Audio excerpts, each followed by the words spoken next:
Hello guys, welcome back to another video. In this video I will teach you how to know your Apple ID password. It is a very simple way. Please follow these steps. First of all, please open setting app.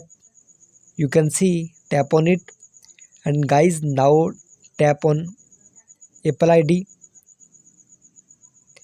and guys, now tap on password and security. You can see, tap on it.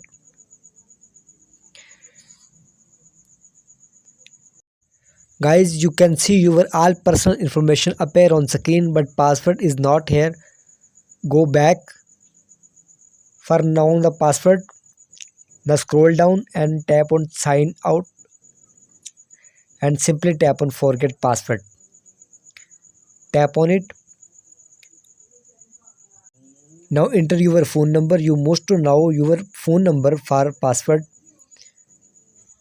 I have added my phone number. You can see, tap on next icon and wait a few seconds, and tap on verification code he sent to your phone number 483976 is a verifying. Wait a few seconds.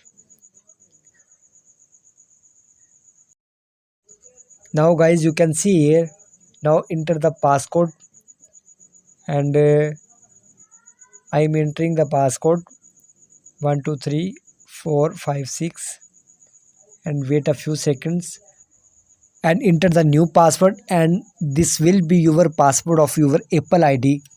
Now I am entering the password and tap on next icon, and you can see now your password has been changed successfully. Now remember it. Tap on done icon. Guys, you have to forget password to know your password. By this procedure, please like, share and subscribe to my channel.